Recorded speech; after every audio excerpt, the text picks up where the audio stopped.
मुझे आज भी याद है वो दिन जब मैं अपने शहर से 100 किलोमीटर दूर एक छोटे से रूम में अपने बेड पे सोया हुआ था। मेरे चारों ओर मेरी बुक्स खुली हुई थी, बट मेरी आंखें बंद।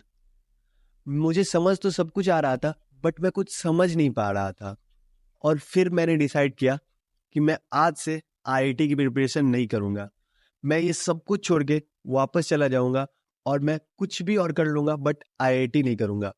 बट मेरे दिमाग में ये क्यों ख्याल आया और मैंने ऐसा क्यों सोचा और इतना हार्ड डिसीजन कैसे लिया और क्यों लिया, ये सब जानेंगे। बट यहाँ हमारे वीडियो की शुरुआत नहीं होती है। स्टार्टिंग तो तब होता है जब 12 जून 2022 को मेरे 10th का रिजल्ट आता है। 10th में मेरे 91% थे एंड उसके बाद मेरे पास दो ऑप्शन बचते थे, या तो मैं आईआईटी करूं या मैं नीट करूं।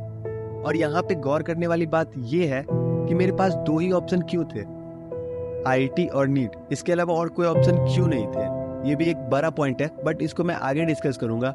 अभी मैं आईआईटी चूज किया और मैं डिसाइड किया कि मैं जाऊंगा पटना और वहां से बहुत अच्छे से आईआईटी का प्रिपरेशन करूंगा। आईआईटी क्रैक करने के बाद एक अच्छे से आईआईटी कॉलेज में एडमिशन लूंगा। बट जैसे मैं पटना गया तो धीरे धीरे मुझे सब कुछ अच्छा लगने लगा और मैं अच्छे से प्रिपरेशन कर भी रहा था। मैंने 11th में बहुत अच्छे से प्रिपरेशन वहाँ की और मुझे सब कुछ अच्छा लग रहा था। लेकिन धीरे धीरे मुझे थोड़ा बहुत आइडिया लगने लगा डार्क साइड ऑफ आईआईटी का, और मुझे धीरे धीरे ये समझ में आने लगा कि आईआईटी एक ऐसा रैट रेस है जहाँ पे लगे हुए तो सब है, सभी स्टार्ट करते हैं और सभी स्टार्ट करने के बाद पूरी जी जान से लग जाते हैं आईआईटी की प्रिपरेशन के लिए, बट उन्हें पता ही नहीं रहता वो ये क्यों कर रहे और उनका एक्चुअल गोल क्या है आईआईटी के लिए।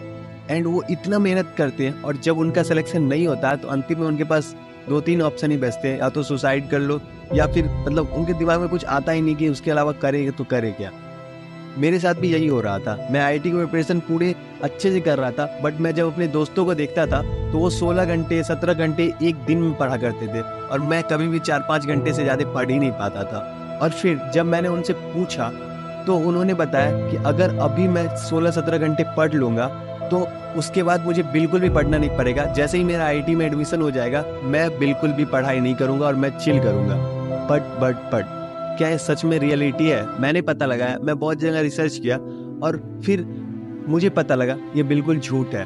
ऐसा बिल्कुल भी नहीं है कि आईआईटी के अभी बस प्रिपरेशन कर लो और जैसे ही आईआईटी निकला तो आपकी लाइफ चिल है, ऐसा बिल्कुल भी नहीं है। आईआईटी में क्या है कि पहुंचने में इतनी पढ़ाई हो जाती है कि फिर ना लड़के बोलते हैं अब नहीं पढ़ना, मतलब। और कई बार माँ बाप भी ना गलत बोल देते हैं ना कि बस बेटा आईआईटी क्रैक कर लो उसके बाद लाइफ सेट है। तो बंदों को लगता है लाइफ सेट है, अब तो मैं क्या पढ़ूंगा। तो मेरा भी ये था कि जब करा आईआईटी तो मेरे को पहले सेमेस्टर में लगा अब तो नहीं पढ़ना भाई, बहुत पढ़ लिया, मतलब लगवा रखी है 2 साल से हम। तो मैंने पढ़ाई नहीं करी, तो मेरे ना 7.3 CGPA होती है, मतलब 10 में से 7.3 आई। तो फिर मेरे को ना थोड़ा झटका लगा कि यार ऐसे नहीं होने वाला ये। तो आईआईटी ना एक धोखा है, ठीक है, जो हर लेवल पे आपको बोला जाएगा अब सेट है, ठीक है। और फिर तुम्हारे को ऐसे पीयर ग्रुप में फेंक दिया जाएगा जहाँ पे हर कोई थोड़ा शाना है, लड़का कुछ फोड़ रहा है, तो तुम मतलब धीरे धीरे उस दलदल में फंसते जाओगे कि यार चलो साइड वाला भी फोड़ रहा है, मैं कैसे नहीं पढ़ूं। मुझे पता चला कि जिस एग्जाम की प्रिपरेशन इतनी हार्ड होती है, जिस एग्जाम की प्रिपरेशन करने के लिए इतना भारी हार्ड सिलेबस होता है, उस एग्जाम क्रैक करने के बाद जब आपको कॉलेज मिलेगा तब उसका सिलेबस कितना हार्ड होगा ये आप सोच भी नहीं सकते हो। ऐसा बिल्कुल भी नहीं कि आईआईटी के अंदर जाने के बाद सब लोग चिल करते हैं और बस उनको पढ़ना होता ही नहीं, ऐसा बिल्कुल भी नहीं। आईआईटी में जाने के बाद अपनी लाइफ में आपने अभी तक जितना भी पढ़ाई किया उसका 10 टाइम्स आपको पढ़ाई करना पड़ता है आईआईटी में एंट्री लेने के बाद, अगर आपको कोई आईआईटी कॉलेज मिल जाता है तब। और ये सब चीज जैसे ही मुझे पता लगी तब तक मेरा 11th कंप्लीट हो चुका था एंड मैं गया था 12th में। तो मैं ये सब भूल के चाह रहा था कि एक नया फिर से स्टार्ट करता हूँ आईआईटी का प्रिपरेशन, क्योंकि 11th 12th दोनों में होता है आईआईटी का प्रिपरेशन।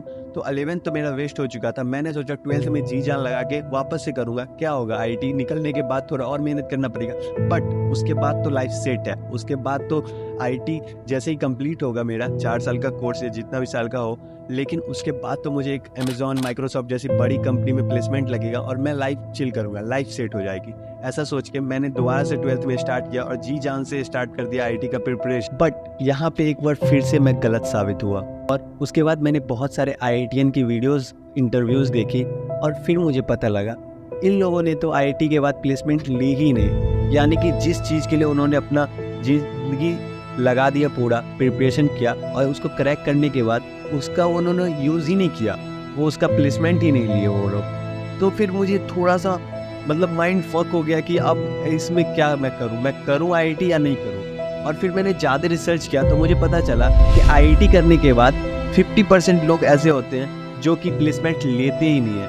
वो वहाँ से कॉलेज करते हैं या तो फाइनल ईयर में जाके वो ड्रॉप आउट कर देते हैं एंड वो कंप्लीट तक नहीं करते IIT। यानी कि जिस चीज़ के लिए मैं जी जान लगा रहा हूँ, जिस चीज़ के लिए लोग 16-16 घंटे पढ़ रहे हैं, वो उन लोग कंप्लीट ही नहीं कर रहे। 4th ईयर में जाके ड्रॉप आउट हो जा रहे हैं और अपनी लाइफ को फॉलो कर रहे हैं, जो कि वो ऐसे भी कर सकते थे बिना IIT क्रैक किए हुए। फिर मुझे समझ में आया ये जितना भी चीज़ें हैं ये बस एक ट्रैप है जो कि बनाया गया है बहुत सारे अमीर लोगों के थ्रू, एंड वो लोग उससे पैसा कमा रहे हैं। चाहे वो जो NTA होते हैं जो एग्ज़ाम कंडक्ट करवाते हैं वो पैसा कमा रहे हैं, या फिर जो इंस्टीट्यूट कोचिंग पढ़ाती है IIT का प्रिपरेशन करवाती है वो पैसा कमा रहे हैं, और जो वो बुक सेल करते हैं वो पैसा कमा रहे हैं। बट यहाँ नुकसान जो हो रहा वो हो रहा है सिर्फ और सिर्फ स्टूडेंट्स का एंड मिडिल क्लास फैमिलीज़ का, जो कि एक बड़ा सपना देख लेते हैं कि मेरा बच्चा IIT क्रैक करेगा और उसके बाद उसके 40 लाख 50 लाख की पैकेज लग जाएगी। ऐसा है, लगता है, बट ज़रूरी नहीं कि आपका IIT में जाने के बाद IIT में हो ही जाए सिलेक्शन, और अगर हो भी गया तो ज़रूरी नहीं आप उतना का प्लेसमेंट ले पाओ। वो हर एक का प्लेसमेंट नहीं होता, वो मैक्सिमम प्लेसमेंट होता है इतना का। बाकी आप बोलोगे कि मैक्सिमम तो 1 CR भी प्लेसमेंट लगता है, बट ऐसा बिल्कुल भी नहीं है। डायरेक्ट एग्ज़ाम देने के बाद निकलने के बाद वहाँ का प्लेसमेंट 1 CR का आपका नहीं लगेगा। वो बहुत टाइम एक जॉब में रहने के बाद वो प्लेसमेंट 1 CR का होता है, ऐसा आपको मानना पड़ेगा। तो आप अपने IIT को लाइफ बनाना छोड़ो, लाइफ जो आपका है उसको एंजॉय करो, जो आपको करना है वो करो। ज़रूरी नहीं कि जो लोग सब कर रहे हैं तो रैट रेस में लग जाओ, आप भी वही करने लगो। एंड दैट्स द वीडियो, और यहीं पर मैं वीडियो ख़त्म कर रहा हूँ। और इसी के साथ मैंने आपको बता दिया कि क्या हुआ था मेरे साथ और मैंने क्यों IIT छोड़ा प्रिपरेशन। तो that's the video, bye guys.